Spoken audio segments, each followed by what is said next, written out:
Le temps n'existe pas, voyage au cœur de la relativité. L'illusion du temps. Le temps. Ce mot si simple, si quotidien, mais si mystérieux. Nous le voyons passer, nous le sentons fuir, nous le craignons. Et pourtant, personne ne sait vraiment ce qu'il est. Nous vivons dans sa lumière, prisonniers de son écoulement invisible, mais peut-être. Peut-être qu'il n'existe pas. Le temps n'est pas un fleuve qui s'écoule. Ce n'est pas un sablier qui se vide. C'est une illusion façonnée par notre esprit, une perception née de la matière et du mouvement. Ce que nous appelons le présent n'est qu'un instant minuscule, déjà disparu. Ce que nous appelons le passé n'est qu'un souvenir, une trace gravée dans la mémoire. Et ce que nous appelons le futur n'est qu'une construction de notre imagination. Pourtant, tout ce que nous faisons, tout ce que nous rêvons, tout ce que nous craignons, est suspendu à ce concept fragile que nous appelons le temps. Mais si le temps n'existait pas? Et si tout, le passé, le présent et le futur, coexistaient, quelque part, dans une structure plus vaste, que nous ne faisons qu'effleurer? Abonnez-vous s'il vous plaît pour nous soutenir. Le temps humain, un repère inventé. Depuis la naissance de l'humanité, nous avons cherché à le mesurer. Nous avons observé le soleil, les saisons, la lune, les ombres. Nous avons inventé les horloges, les calendriers, les fuseaux horaires. Nous avons mis des chiffres sur une sensation. Mais ce que nous appelons le temps qui passe n'est qu'un changement d'état. Les feuilles tombent, les cheveux blanchissent, les étoiles meurent. Ce n'est pas le temps qui agit, c'est la matière qui évolue. En réalité, il n'y a pas de présent absolu. Chaque être, chaque atome, vit dans son propre instant. Le battement de ton cœur, la rotation de la Terre, la lumière qui quitte une étoile, chacun vit un rythme différent. Le temps, dans notre cerveau, est une fonction biologique. Notre conscience crée une succession d'instants pour donner du sens à ce que nous percevons. Mais dans la nature, il n'y a pas de passé ni de futur. Il n'y a que des événements reliés par des causes et des effets. Nous croyons que tout avance. Mais avancer par rapport à quoi? La vitesse de la lumière, la frontière du temps. En 1905, un jeune homme rêveur, employé à l'Office des brevets de Berne, s'interrogeait. Son nom, Albert Einstein. Il eut une idée simple, mais vertigineuse. Et s'il n'existait pas un temps unique, mais une infinité de temps différents, dépendant de la vitesse à laquelle on se déplace? Einstein découvre alors une vérité fondamentale, la vitesse de la lumière est une limite absolue, et rien ne peut la dépasser. Mais surtout, plus on s'approche de cette vitesse, plus le temps ralentit. Imagine-toi dans un vaisseau spatial voyageant presque à la vitesse de la lumière. Pour toi, quelques heures s'écoulent. Mais sur Terre, des années entières passent. C'est ce qu'on appelle la dilatation du temps. Le temps n'est donc pas universel. Il se plie, se tord, se ralentit. Le temps des uns n'est pas celui des autres.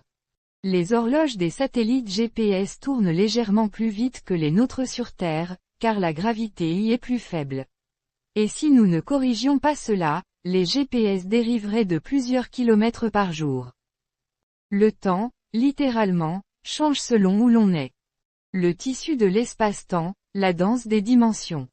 Einstein a compris que le temps n'est pas séparé de l'espace. En réalité, les deux forment une seule et même structure, l'espace-temps. 4 dimensions entremêlées, où tout ce qui existe, planète, lumière, être vivant, laisse une empreinte. Imagine une toile élastique. Place une étoile au centre, elle courbe la toile autour d'elle. C'est la gravité. Ce n'est pas une force mystérieuse, c'est la géométrie de l'espace-temps. Et dans cette géométrie, le temps s'écoule différemment selon la profondeur du puits gravitationnel. Plus on se rapproche d'une masse énorme, comme une planète ou un trou noir, plus le temps ralentit. Sur Terre, une montre placée en haut d'une montagne avance plus vite qu'une montre au niveau de la mer. Dans un vaisseau en orbite autour d'un trou noir, une heure peut correspondre à plusieurs années sur Terre. Le film Interstellar n'a rien inventé, ses effets sont bien réels. Le temps se dilate, se distend, se désaccorde. Les paradoxes du temps, quand la logique s'effondre. Mais alors, si le temps peut ralentir, peut-il s'inverser? Peut-on remonter le fil de l'univers? La relativité permet des modèles théoriques où le temps pourrait se boucler. Des trous de verre, des tunnels reliant deux points éloignés de l'espace-temps. Si ces structures existaient, elles offriraient des raccourcis à travers le cosmos, et peut-être à travers le temps. Mais cela soulève un paradoxe. Si tu pouvais retourner dans le passé, pourrais-tu empêcher ta propre naissance? La physique, elle, déteste ce genre de contradiction. Alors, la nature semble protéger sa cohérence. Les lois de l'univers empêchent probablement le voyage temporel, classique.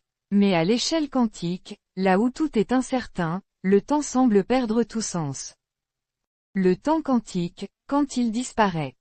Dans le monde des particules, le temps ne s'écoule plus. Les électrons, les photons, les quarks ne connaissent ni avant, ni après. Ils obéissent à des probabilités, pas à une chronologie. À cette échelle, les équations fondamentales de la physique ne contiennent même pas la variable t. Le temps n'est pas un ingrédient fondamental. C'est une émergence, une conséquence de l'observation, du lien entre les choses. En mécanique quantique, tout est superposé. Un chat peut être à la fois vivant et mort, jusqu'à ce qu'on le regarde. Le temps ne devient réel qu'au moment où quelque chose est observé. Alors, le temps dépend-il de la conscience? Et si notre cerveau n'était qu'une machine à créer du temps pour donner du sens à l'univers? Le temps cosmique, du Big Bang à l'éternité. Revenons à la plus grande échelle, le cosmos lui-même. L'univers a environ 13,8 milliards d'années. Mais ce chiffre, lui aussi, dépend de notre manière de mesurer le temps. Au moment du Big Bang, le temps et l'espace sont nés ensemble. Avant cela, il n'y avait pas de « avant ». Le temps n'existait pas. Le concept même de « début » perd tout sens. Depuis, l'univers se dilate. Les galaxies s'éloignent, les étoiles s'éteignent, et le temps cosmique s'étire. Mais un jour, tout s'arrêtera. Le temps cessera de couler. Les physiciens appellent cela la mort thermique de l'univers. Quand tout sera si éloigné, si froid, qu'il n'y aura plus de différence, plus d'événements, plus de changements. Le temps s'éteindra dans un silence parfait. Le temps intérieur, celui que nous créons. Mais il existe un autre temps, plus mystérieux encore. Celui qui vit en nous. Le temps de l'attente, du souvenir, du regret. Le temps d'une mélodie, d'un regard, d'un battement de cœur. Ce temps-là ne se mesure pas en secondes, mais en émotions. Quand nous aimons, le temps s'arrête. Quand nous souffrons, il s'étire. Quand nous rêvons, il se tord, il s'invente. Peut-être que le vrai temps, c'est celui que notre conscience fabrique. Et que l'univers, en nous donnant la vie, s'est offert un moyen de se regarder passer. Point. Le futur du temps, l'humanité face à l'infini. Et si un jour, nous apprenions à plier le temps, à l'étirer, le modeler, le remonter comme une onde. Les chercheurs explorent déjà les trous noirs, les champs gravitationnels extrêmes, la téléportation quantique. Peut-être qu'un jour, le temps deviendra un outil, un langage. Nous ne vieillirons plus, nous voyagerons entre les instants comme entre des lieux. Mais peut-être aussi que le temps nous dépassera toujours. Car le comprendre, c'est peut-être perdre la poésie de l'instant présent. La danse du réel. Le temps n'existe peut-être pas. Mais sans lui, rien n'aurait de sens.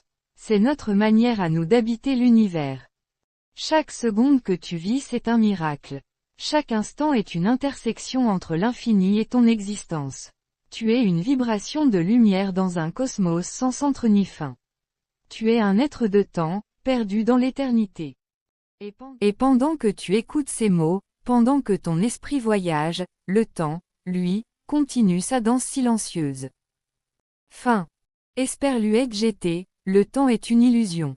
L'éternité, elle, est la vraie réalité. Albert Einstein. Abonnez-vous pour plus d'exploration en appuyant sur j'aime pour nous soutenir, si les mystères de notre univers vous intéressent. Et dites-nous dans les commentaires qu'en pensez-vous de cette révélation.